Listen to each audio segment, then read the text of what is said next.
Hello all of you, I hope you all are doing really well.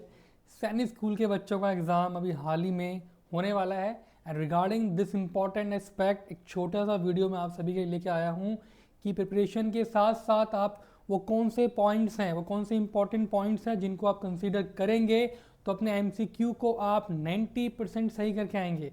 जी बिल्कुल सही सुना आपने, 90% ऑफ द टाइम्स आपके एमसीक्यू बिल्कुल सही बनेंगे डिस्पाइट आपकी प्रिपरेशन के साथ साथ। तो आइए फटाफट वीडियो को स्टार्ट करते हैं। How to crack MCQ for Sainik school entrance exam 2025। काफ़ी इंपॉर्टेंट पॉइंट्स है, काफ़ी मैंने स्टडी किया है, एनालाइज किया है, उसके बाद ही मैं आपसे ये बच्चों के सामने इंपॉर्टेंट फैक्टर्स, इंपॉर्टेंट पॉइंट्स को लेके आया हूँ। तो let's get started. As you all know कि हमारा जो एग्ज़ाम पैटर्न होता है उसमें सबसे ज़्यादा वेटेज रहती है हमारी मैथमेटिक्स की। ठीक है, मैथमेटिक्स की सबसे ज़्यादा वेटेज रहती है क्योंकि वो हमारे सामने अकेली ही 150 मार्क्स की निकल के आती है। अकेली मैथमेटिक्स ही हमारे पास 150 मार्क्स की है, तो ये इंपॉर्टेंट एक्सपेक्ट हमारे सामने ही निकल के आता है। ठीक है, बच्चे सारे हमारे एग्ज़ाम पैटर्न से फैमिलियर होते ही हैं और ये सब हैं कि आपके एग्ज़ाम में 125 क्वेश्चंस आते हैं, 300 मार्क्स के आते हैं। ठीक है, आप सभी इसको अच्छे से जानते हो। आगे चलते हैं। Tips to crack MCQs. ठीक है, इंपॉर्टेंट टिप्स है। पहले हम टिप्स जानेंगे कि कौन कौन सी चीज़ें आपको करनी है, उसके बाद मैं आपको ये बताऊंगा कि क्वेश्चन अटैम्प्ट कैसे करना है। उसके बाद इंपॉर्टेंट स्लाइड है, जुड़े रहना वीडियो के एंड तक कि क्या गलतियां नहीं करनी है, बहुत इंपॉर्टेंट है वो। ठीक है, अंडरस्टैंड दी क्वेश्चन, क्वेश्चन को समझना है। क्वेश्चन के अंदर है क्या, जल्दबाजी नहीं करनी है। What what the question is asking वो देखना है आपको सबसे पहले। इंपॉर्टेंट एक्सपेक्ट है, बेसिक भी है। आपको सब कुछ अच्छे से पढ़ना है ताकि आपकी मिस्टेक्स ना हो क्वेश्चंस के अंदर। जो भी आपके इंस्ट्रक्शंस वगैरह है उनको अच्छे से गो थ्रू करना है। इंपॉर्टेंट जो बताने जा रहा हूँ वो ये है, eliminate wrong option. Elimination method is one of the most important factor when you are appearing for an competitive exam. Sir how, क्यों? देखो एलिमिनेशन कैसे काम करता है। 4 ऑप्शन आपके सामने आते हैं, आप सबको पता है कि एमसीक्यू बेस्ड आपका एग्जाम होता है। 4 ऑप्शन आपके सामने आते हैं, उसमें से कोई एक ही सही होता है जो आप ओएमआर शीट पे सर्कल करके आते हो। अब फॉर एग्जाम्पल हम इंग्लिश ले लेते हैं। ठीक है, आपसे सिनोनियम पूछा गया, किसका? ऑथेंटिक का। ऑथेंटिक का मतलब क्या होता है? जेन्युइन, जो बिल्कुल जेन्युइन चीज़ है, फेक नहीं है। अब सिनोनियम्स में आपको देखोगे कि ऑप्शन में ए में है ऑथेंटिक था, ऑप्शन ए में आ गया जेन्युइन, उसका सिनोनियम है। ऑप्शन बी है आपको नहीं पता, आप सी की तरफ बढ़े। सी में एक ऐसा ही इरेलीवेंट वर्ड आ गया, जैसे मान लो डार्क आ गया। ठीक है, डी में कुछ ऐसा इरेलीवेंट वर्ड आ गया, फॉर एग्जांपल हाई आ गया, लॉन्ग आ गया, कुछ भी जो कि रेलेवेंट ही नहीं है, तो 2 ऑप्शन तो वैसे ही एलिमिनेट हो जाएंगे। एग्जाम्पल मैं ले रहा हूँ, तो सी और डी ऑप्शन वैसे ही एलिमिनेट हो गया। अब ए और बी में आप कंफ्यूज हो, ए आपको पता है, चलो नहीं पता, वहां पे लग गया 50-50। अब 2 ऑप्शन हट गए, अब आपको नैरो करनी है चॉइसेस। आपकी जो चॉइसेस है वो पहले 4 थी, 4 से 2 में आई, अब 2 से 1 में जाएगी वो, क्योंकि वही एक आंसर सही होगा आपका। अब ए या बी होगा, इस समय वो आपकी प्रिपरेशन काम आएगी कि कौन सा आपको ऑप्शन ज़्यादा सही लगता है। लेकिन एलिमिनेशन मेथड से आपको इतनी सारे डायरेक्शन में सोचने की जरूरत नहीं कि चारों में से कौन सा होगा। एलिमिनेशन से ऑप्शन गलत वैसे ही हट रहे हैं जो इररेलेवेंट हैं, जिनका बिल्कुल भी कोई सेंस नहीं बनता, वो इररेलेवेंट है, वो आपने क्या कर दी, एलिमिनेट कर दी और सही ऑप्शन को आपने मार्क करा with the help of your preparation. तो ऐसे एलिमिनेशन मेथड काफ़ी इंपॉर्टेंट है और ऐसे ही काम करता है। ओके, नेक्स्ट है narrow choices by removing incorrect answers. ये मैंने आपको बता दिया है कि जैसे आप एलिमिनेट करोगे तो आपके पास 2 ही ऑप्शन बचे हैं, एक ऑप्शन बचेगा कई बार, तो नैरो कर दिया आपने, 4 में से आप 2 पे, 2 से आप 1 पे आ गए, इसका मतलब यही है। Mark confident answers first. जो आपको लगता है मैं एक ही बारी में सही कर लूँगा, जिसका बहुत इजी ऑब्वियस आंसर्स होते हैं, वैसे it differ from individual to individual. जैसे आपसे पूछ लिया कि who is the first prime minister of India, obvious answer है, इजी है, एक ही बारी में कराओगे। ठीक है, स्किप टफ क्वेश्चन, ये सब मैं आपको चार्ट में अच्छे से बताऊंगा आगे कैसे करना है। मैनेज टाइम मैनेज, आपको पता है कि टाइम अगर मैनेज आप नहीं करोगे, डेली टेस्ट आप नहीं दे पा रहे हो, मॉक आप नहीं दे रहे हो, टाइम मैनेज नहीं कर पाओगे। डिवाइड टाइम पर सेक्शन टू अवॉइड रशिंग, वही है कि टाइम को अच्छे से आपको मैनेज करना है। एक पाई चार्ट के रूप में आगे मैं रखा है, बहुत अच्छे से वहाँ पे आपको सारे पॉइंट समझ में आ जाएंगे। ओके, प्रीवियस ईयर पेपर अगर आप करोगे तो पैटर्न से फैमिलियर हो जाओगे, क्वेश्चन से फैमिलियर हो जाओगे, तो स्पीडी ब्रेन्स की तरफ से जो टेस्ट मिल रहे हैं उसमें ये सब बिल्कुल रेलेवेंट है। ओके, काफ़ी इंपॉर्टेंट है previous year. Study patterns and recurring topic, जो बार बार टॉपिक्स आ रहे हैं जिनकी वेटेज ज़्यादा है उनको बिल्कुल भी मत छोड़ना। डेली टेस्ट दोगे, आप पिक कर पाओगे कौन से क्वेश्चन ज़्यादा आ रहे हैं। प्रीवियस ईयर पेपर देखोगे, you will get to know a lot more about this बच्चों। Focus on high weightage topic, I told you earlier. Examples हैं इसके ज्योमेट्री, परसेंटेज एंड जीके, कोई भी हो सकते हैं, मैंने यहाँ पे ही डाले कि हाई वेटेज वाले टॉपिक्स हैं। Just an example, shortcut formulas, math में फॉर्मूलाज हैं इसके फ्लैश कार्ड बना लो। एरिया ऑफ रेक्टेंगल, पैरेललोग्राम, ठीक है ना, ट्राइंगल, इन सब के आप शॉर्ट फ्लैश कार्ड बनाओ और फ्लैश कार्ड को चलते फिरते कभी भी देखो तो ये आपके दिमाग में फिक्स्ड हो जाएंगे। फॉर्मूला बेस्ड क्वेश्चन ऐसे क्रैक हो जाता है कि फॉर्मूला बेस्ड ही आया है बिल्कुल, वो तो बार बार करते रहोगे ना, वन गो में सब कुछ हो जाएगा। मेमोराइज कॉमन फार्मूलाज, आप लिख लोगे, फार्मूलाज को फ्लैश कार्ड बना लोगे, बार बार मेमोराइज करो, लॉन्ग टर्म मेमोरी में आपकी वो फिक्स हो जाएगा। यूज़ फ्लैश कार्ड, मैंने पहले ही बता दिया आपको, आप फ्लैश कार्ड को यूज़ करो ताकि आप उनको बार बार रिवाइज कर पाओगे और इजी एक्सेस रहेगा। चलते फिरते आप लंच किया है, 5 मिनट की वॉक ले रहे हो, फ्लैश कार्ड हाथ में देख लिया, टाइम मैनेज हो गया ना, तो ऐसे करना है। ओके, ये आ चुकी है मोस्ट इंपॉर्टेंट स्लाइड, ठीक है, जिसके बारे में आपसे मैं पहले बात करने वाला था, वो देखना। टाइम एलोकेशन कैसे करना है एग्जाम के अंदर, कैसे कितना समय देना है, कैसे किस क्वेश्चन को कितनी देर तक कि इतने में मिनट में हो जाना चाहिए, वो सब बताऊंगा मैं आपको इसमें। देखो पाई चार्ट दिखा रहा है 70%, 20% एंड 10%, ठीक है। ये 70% पे अगर आपको विजिबल नहीं है, मॉडरेट और कैलकुलेटिव है, मैं लिख देता हूँ यहाँ पे कि ये जो क्वेश्चंस आपके सामने हैं यही 70% है, काफ़ी इंपॉर्टेंट है। मॉडरेट में यहाँ पे लिख देता हूँ, और आप बच्चों को विजिबल नहीं है, पेरेंट्स को विजिबल नहीं है, मॉडरेट मैं मेंशन करता हूँ यहाँ पे। वन गो क्वेश्चंस क्या होते हैं, जिसको आपको 20% समय देना है। वन गो क्वेश्चंस वो होते हैं, दो टाइप बताता हूँ आपको। वन गो क्वेश्चन वो हैं, आपने देखा, आपको आंसर आता है, आपने कर दिया। हो सकता है कि दूसरे स्टूडेंट को नहीं आता हो पर आपको आता है, कि जो आपको नहीं आता वो उसको आता है, तो अपने अपने लेवल के हिसाब से। लेकिन एक टाइप और होता है कि ऑप्शन जो क्वेश्चन काफ़ी ऑब्वियस है। एग्जाम्पल लेता हूँ आपसे, पंजाब को कोई फेस्टिवल पूछ लिया, लोहड़ी, ऑब्वियस है, उसके अलावा तो कोई हो ही नहीं सकता। ऑब्वियस जो होते हैं, ठीक है, पहली बात तो वो, और जो आपके अकॉर्डिंग ईजी हैं, देखते आप बना दोगे, उनको अपने पूरे टाइम ड्यूरेशन का आप 20% देंगे, ठीक है, ये इंपॉर्टेंट पार्ट है। 10% जो आपका सबसे लीस्ट समय है वो जाना चाहिए डिफ़िकल्ट क्वेश्चंस पे, जो आपने देखे हैं और आप इसको लेके श्योर नहीं हो, आपको नहीं आते, आपको लगता है क्या आ चुका है, मैंने पढ़ा है उसमें से नहीं आया, आउट ऑफ सिलेबस है, कुछ भी हो, उसको सिर्फ 10% टाइम देना है, ओनली 10%। अब आता है इंपॉर्टेंट फैक्टर, 70% किसको देना है सर?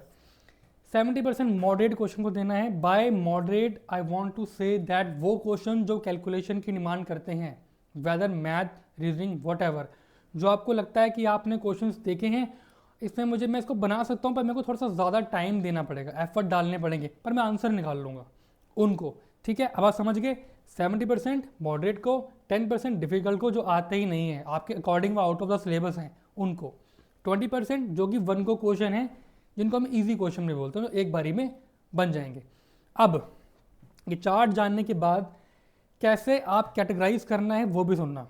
आप क्वेश्चन 1 से लेके, फॉर एग्जांपल 100 क्वेश्चन है, क्वेश्चन 1 से लेके क्वेश्चन 100 तक आप गए, 1 to 100 आप गए, वो जाने के बाद आपको फर्स्ट क्वेश्चन इजी लगा, वो कैटेगरी में आ गया, वन गो में फटाफट मार्क किया, आगे बढ़ गए। सेकंड क्वेश्चन भी वन गो वाला लगा, एग्जांपल आपने वो बनाया, आगे चले गए। थर्ड क्वेश्चन आ गया डिफिकल्ट, ओके। अब अगर डिफिकल्ट पे सारा समय दे दिया ना, तो फोर्थ क्वेश्चन वन गो वाला भी था या मॉडरेट वाला भी था, उसको टाइम नहीं दे पाओगे, है ना।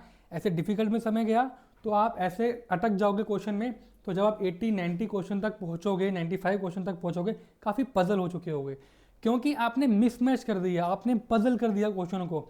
वन गो वाला आ रहा है वो भी कर रहे हो, मॉडरेट वाला आ रहा है उसमें समय भी दे रहे हो।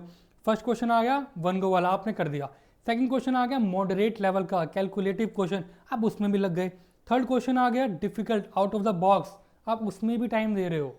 तो खुद सोचो, अब थर्ड के बाद जो फोर्थ क्वेश्चन आया वो वन गो वाला आ गया, लेकिन आपके पास टाइम ही नहीं बचा कि मैं दूं कैसे उसको समय। क्यों? क्योंकि आपने अपने टाइम को डिवाइड ही नहीं किया, आपको ये चार्ट ही समझ में नहीं आया। तो जो फोर्थ क्वेश्चन, जो कि इजी क्वेश्चन था, जो कि वन गो में होने वाला था, वो भी छूट गया। और 80-90 चलो 100 क्वेश्चन तक पहुँचते पहुँचते इतने आप पजल हो जाओगे, परप्लेक्स्ड हो जाओगे कि आपको समझ ही नहीं आएगा कि ये क्या हो गया मेरे सामने। उस समय आप देखोगे ये क्वेश्चन तो मेरे को आता था, ये वन गो था, ये मेरे से कैसे छूट गया। तो इन्हीं सिली मिस्टेक्स के कारण वो छूटता है। मैं आपको बिल्कुल ग्राउंड लेवल की, एग्ज़ाम लेवल की बातें बता रहा हूँ बिल्कुल। फिर आप इतने फ्रस्ट्रेटेड हो जाओगे ना कि ये कैसे हो सकता है, एरिया ऑफ ट्रायंगल पूछा हुआ था, ये मुझे नहीं आता। तो ये आपको बिल्कुल ध्यान देना है। आप सीक्वेंस फॉलो मत करना। आप क्या करना, 1 से लेके 100 तक क्वेश्चनों में आगे बढ़ते रहना। जो क्वेश्चन आपको 1 को लगता है कर दो, जो क्वेश्चन लगता है मॉडरेट है मैं कर सकता हूँ, मार्क कर दो, ठीक है, आगे बढ़ जाओ। जो डिफिकल्ट लगता है अभी के लिए छोड़ दो, अलग अलग मार्क कर लो। एक पे टिक मारो, इसे मैं कर सकता हूँ, इसको मैं डालूंगा इस वाली कैटेगरी में, मॉडरेट वाली में। एक पे सर्कल कर दो, मुझे नहीं आता, इसको मैं डालूंगा डिफिकल्ट वाली कैटेगरी में, ठीक है। ये इंपॉर्टेंट है। इससे क्या होगा सर, क्वेश्चन लेके 1 से लेके 100 तक मुझे सब कुछ पता होगा कि कौन से मैंने कर दिए। हम 1 गो वाले तो वैसे ही कर देंगे एक बारी में, मॉडरेट वालों पे हम टिक मारेंगे कि मुझे आता है पर टाइम चाहिए, और जो नहीं आता वो सर्कल कर दिया। इससे इतना ज़्यादा ऑर्गेनाइज हो जाएगा आपका पेपर कि आप सोच भी नहीं सकते। जब तक आप एंड क्वेश्चन पे पहुँचोगे, अब आपको पता है कि आपको वापस आके मॉडरेट वाले करने हैं, उनको टाइम देना है। अब आपको पता है डिफ़िकल्ट वालों को स्किप करना है, और 1 गो वाले तो हम पहले ही कर चुके हैं। इस तरीके से आगे बढ़ना है। ओके, आई होप ये मॉड्यूल आपको अच्छे से क्लियर हो चुका होगा। अब एक और इम्पॉर्टेंट बात वो जान लेते हैं, मॉक टेस्ट कैसे देने हैं आपको।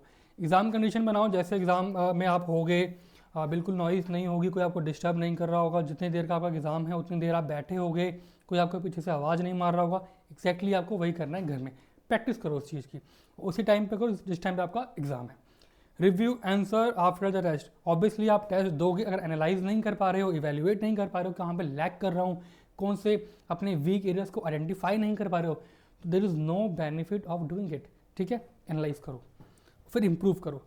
Set a timer for 2 hours and time पर फुल मॉक टेस्ट। जितने भी टाइम का आपका एग्जाम है, जो भी है, मैं एग्जाम्पल लिया है यहाँ पे, वो टाइमर लगाओ, ताकि उसी टाइमर के अंदर, उसी टाइम ड्यूरेशन के अंदर ये सारे पॉइंट्स आप अप्लाई कर पाओ। एंड ट्रस्ट में जब आप अप्लाई करोगे ना, आप खुद कहोगे sir it is working, 100% working. Okay, using the OMR sheet full correctly. ये काफ़ी इंपॉर्टेंट है, क्योंकि OMR शीट फिल करने के लिए आपको एक्स्ट्रा टाइम नहीं मिलता है। जिन भी स्टूडेंट्स को OMR शीट भरने नहीं आती है, मैं पेरेंट्स को ही बोलूँगा कि बच्चों से आप प्रैक्टिस करवाएं, ठीक है, क्योंकि एक्स्ट्रा टाइम आपको मिल नहीं रहा, आपको उसी टाइम में सब कुछ मैनेज करना है। तो आप इंपॉर्टेंट पॉइंट्स रखो कि क्या नहीं करने, अच्छे से भरना, डार्कर करना, पूरे सर्कल को, इंक बाहर नहीं जानी चाहिए, avoid mistake, don't over right your use correction. आपको पता है कि ये फ्लूइड वगैरह वहाँ पे नहीं होती है अलाउ, तो आपको गलती के चांसेस ना हो ये देखना। आप उसको रिकरेक्ट नहीं कर सकते by using fluid. Okay, sample OMR sheet देखो, सैम्पल OMR शीट है, उन पे प्रैक्टिस करो, बहुत जल्द से जल्द भरने का ट्राई करो ताकि आपकी स्पीड बन जाए। और यहाँ पे आपका टाइम ना लगे, हमें टाइम देना है एग्जाम पे अपने क्वेश्चंस के ऊपर, हमें नंबर वहाँ से मिलने हैं। Allocate time to mark answer, obviously आपको टाइम इसके लिए निकालना पड़ेगा, मैंने बोला अलग से नहीं मिलता है ना। तो प्रैक्टिस करो OMR शीट की, प्रॉपरली भरो। एग्जाम से पहले एक वीडियो में और लेके आऊँगा कि कैसे प्रॉपरली भरते हैं, पर OMR शीट की प्रैक्टिस भी अभी से करना शुरू कर दो, वरना वो सारे पॉइंट्स एक साइड रह जाएंगे और आप OMR शीट ही भर रहे होगे, ठीक है। मेरी बात को बिल्कुल स्ट्रेट समझना कि सर कहना क्या चाहते हैं। ओके, कॉमन मिस्टेक जो आपको अवॉइड करनी है, skipping the question without marking it for review. मैं ऑलरेडी ये पॉइंट आपको पहले बोल चुका हूँ, मेरे पॉइंट्स काफ़ी इंटरलिंक्ड होते हैं, आने से पहले ही मैं आपको बता चुका होता हूँ। ये प्रेजेंटेशन आप लोगों के लिए आती है, पर जब मैं पॉइंट बोल रहा होता हूँ मैं ऑलरेडी वो बोल चुका होता हूँ, क्योंकि वो बिल्कुल स्टेप बाय स्टेप प्लान होती है मेरे माइंड में ऑलरेडी कि how I will represent my self in front of the parents and students. तो वो इस पर इतना वो नहीं है, तो आप सबके लिए है, बट मैं आपको वैसे वन गोइंग बताऊंगा। मार्किंग फॉर रिव्यू का मतलब हो गया 70% वाले क्वेश्चन टिक मारेंगे कि कर सकता हूँ, डिफिकल्ट वालों पे सर्कल मारेंगे नहीं करूँगा, या फिर एंड में देखूंगा। वो 10-15 क्वेश्चन ही होते हैं। मेजर आप जो होता है, मेजर जो आपका पोर्शन होता है वो ईजी टू मॉडरेट में खत्म हो जाता है एग्जाम का। अगर हम देखेंगे प्रीवियस ईयर के एनालाइज, तो ये है वो 10-15 ही बचते हैं, इतना पैनिक नहीं करना। और टाइम तो हम उनको भी दे रहे हैं, सॉल्व तो हम उनको भी करेंगे, 10% भी टाइम होता है, वो एग्जाम्पल लिया है मैंने, ठीक है। तो मार्किंग करनी है, spending too much time on single question, एक क्वेश्चन पे ज़्यादा समय नहीं लगाना है। You guys know about it. Misreading question और ऑप्शन, गलती से गलत मत पढ़ लेना, है ना। सुना है क्या वो बेकार सी लाइन है, गलती से मिस्टेक, कोई सेंस नहीं है इस बात का, लेकिन मत करना। क्यों?